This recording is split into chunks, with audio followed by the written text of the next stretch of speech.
شارع الهادي ليس مجرد شارع للنجار ونقاشي الخشب فحسب، بل هو جزء من ذاكرة بغداد وحكاية حرفيها المبدعين. إنقاذ هذا الإرث يتطلب التزاما حقيقيا من الجميع، ألا نتركه يندثر تحت وطأة الإهمال والمستورد الذي قتل هذه المهنة ودفعها نحو خانة النسيان. جدي ووالدي من أقدم الناس هنا في هذا الشارع، والناس اتجهت للمستورد لأن تصنيع محلي ماكو معامل داخل العراق تصنع الخشب الMDF أو الخشب الخام الموجود اللي هو يعتمدوه بالغرف وبالغرف النوم يعني والديكورات الداخلية كلها.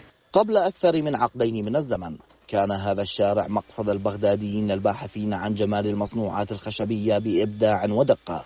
هنا كانت تصنع الأبواب والنوافذ المحفورة يدويا، قطع أثاث تجسد الروح العراقية وهويتها الحرفية المتوارثة لعقود. شارع الهادي كان قبل شارع الهادي مو هسه، منطقة صناعية يعني.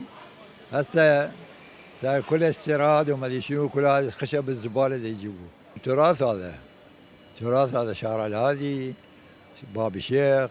أنا عمري 8 سنوات بهاي المنطقة كلها. هي هنا بينت فكر الرأسمالي بالقضاء على التراث، بالقضاء على التاريخ بحد ذاته، لكن هذا الفكر يا ترى فكر سيء؟ لا، نقول بيجي ايجابياته وسلبياته. انه اعمل فقط، اعمل ان تستمر، لكن هاي الاستمراريه ايش راح تغذي؟ ايش راح تقضي؟ العفو، تقضي على تاريخك. تاريخ هذا الشارع الهادي تاريخ كلش قديم. الإهمال الذي طال كل ما تقع عليه العين في شارع الهادي قد تكون البنية التحتية المتهالكة أبرز دليل على ذلك الإهمال الذي لم يؤثر فقط على أرزاق النجارين ونقاشي الخشب هنا، بل على جزء أصيل من ذاكرة بغداد نفسها.